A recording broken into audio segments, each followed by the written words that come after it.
Good morning students, welcome back to your physics class. So until now we have been learning about objects moving in linear motion. Linear motion in the sense they are moving in a straight line.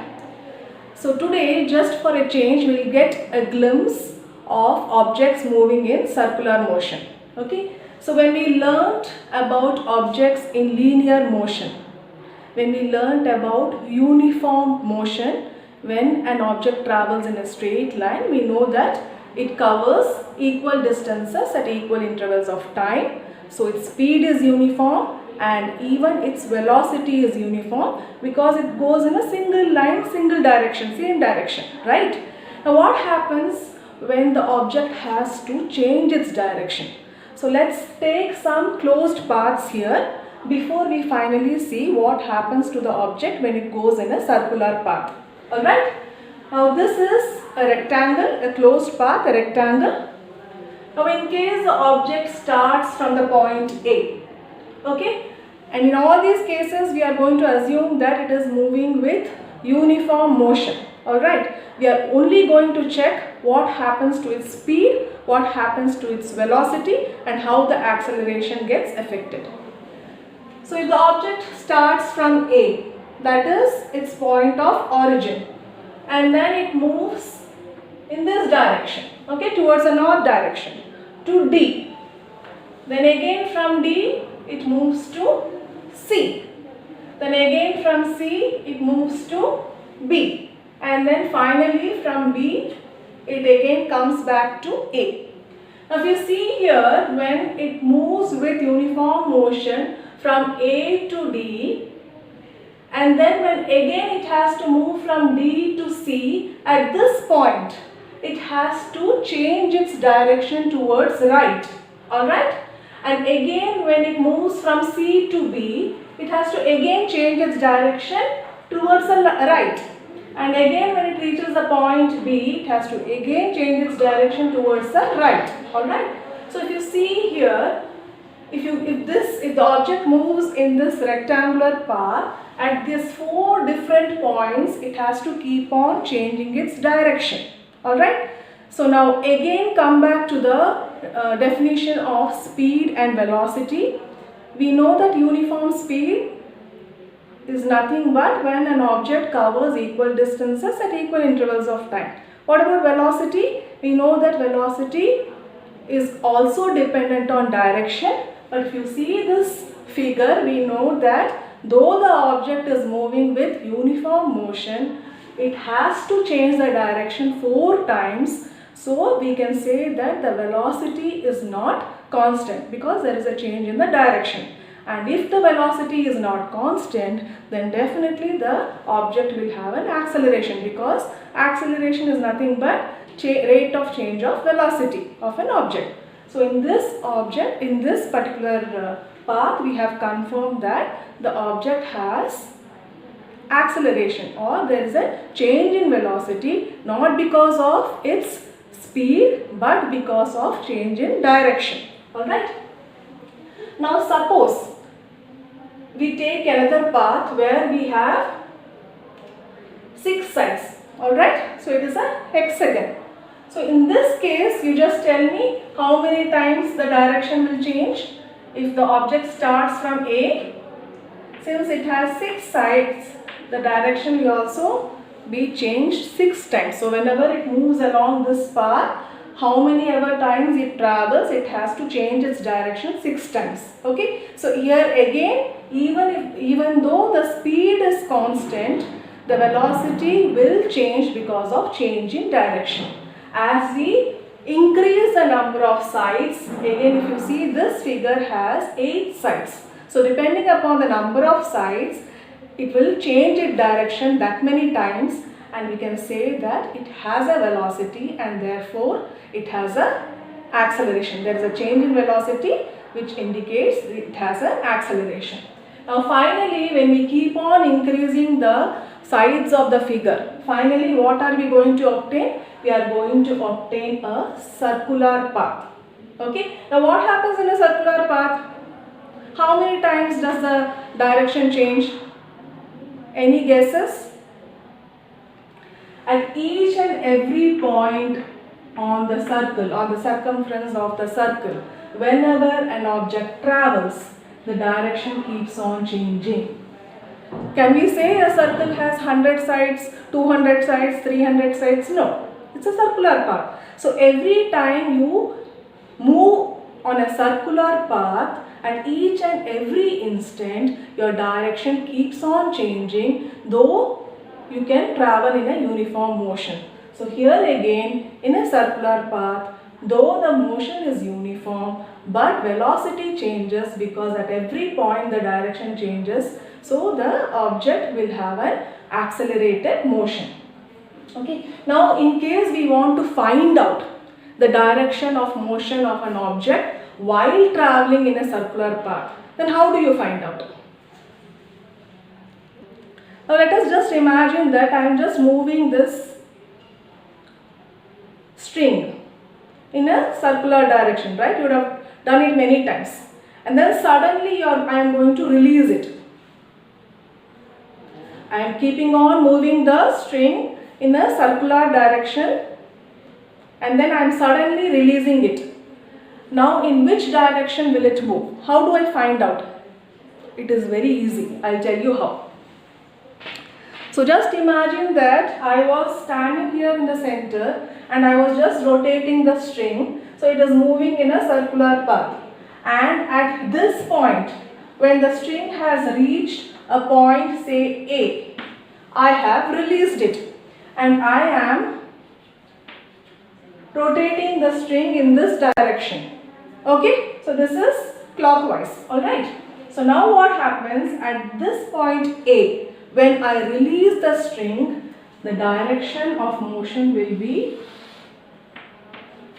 here. Okay. Now how do I know this? What do I call it? How do I indicate it? Now this particular line which touches the circle at one point on its circumference is called as tangent to a circle.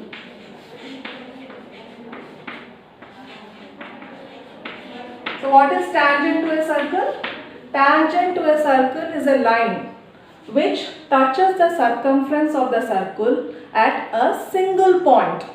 So when I leave the string at this particular point and when I am rotating it towards this direction, then I can find out that as soon as I release it, it will move and fall in this direction. Alright. In case I have left it at point B, so when the end of the string is towards point B and I have released it at that time, then the tangent of the circle will touch at point B and it will be released at this direction.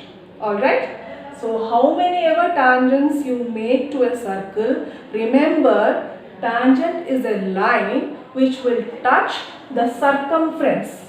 Okay, circumference of the circle only at a single point. You don't worry, you will be learning tangent to circle in mathematics also, which will clear all your other doubts. For now, you have to just understand that whenever an object moves in a linear path, we can say that it has uniform speed and uniform velocity. But when an object moves in a circular path, though it has uniform speed, the velocity is not uniform because velocity is a vector quantity which also depends on direction, and here at every instant of movement of the object, the direction changes, so the object will not have constant velocity and it will have an acceleration.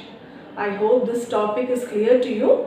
Now we will just try solving a problem for an object moving on a circular path.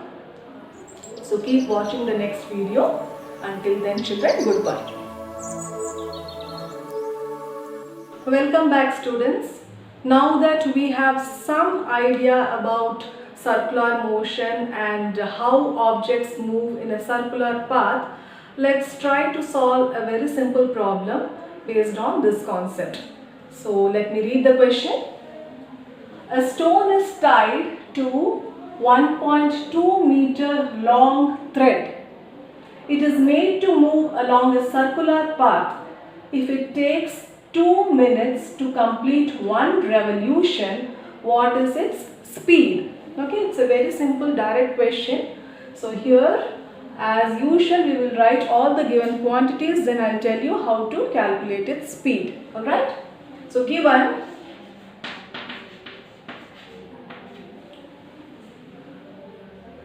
so what is the length of the thread?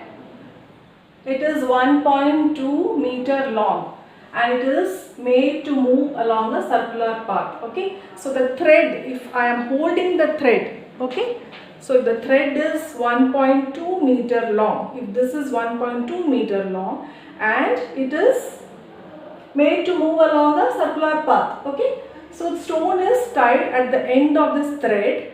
Okay, so this 1.2 meter is nothing but the length of the thread. So I'll write it as the length of the thread is nothing but the radius. So since the object is moving in a circular path, so we are going to take it as the radius. So let us represent radius by r. R equal to 1.2 meter.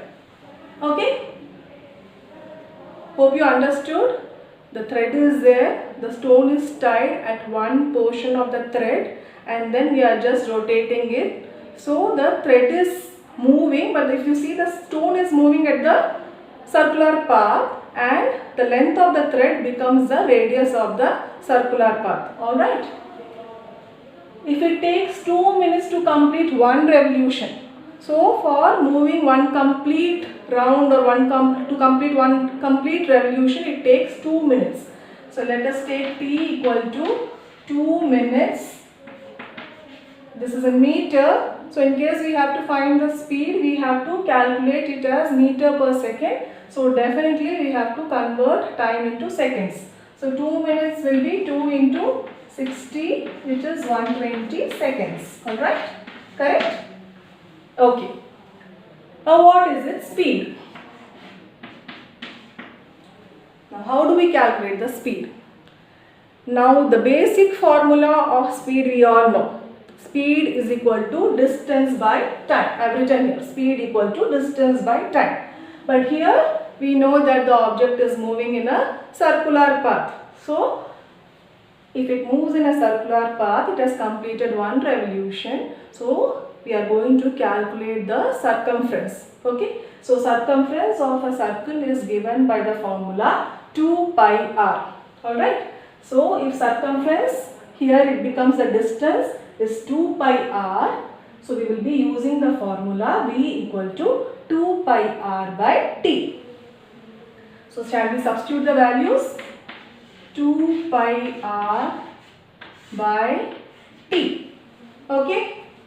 Now you can take the value of pi as 3.14 or 22 by 7. Okay. So we will take it as 3.14. R, it is 1.2. So if radius is given, directly you can substitute the value. If diameter is given, you have to do diameter by 2 and then substitute the value. And time is given as 120 seconds. Alright. So shall we simplify it? 260. Okay. So 6 tens are 60. 0.2, 6 2s are 12, so it is 0.2. So 3.14 into 2, 2 4s are 8, 2 1s are 2, 2 3s are 6. So how many decimal points before? 1, 2, 3. So 0.628 by 10, which is 0.0628. As we are calculating the speed, we will represent it by the unit meter per second. Alright.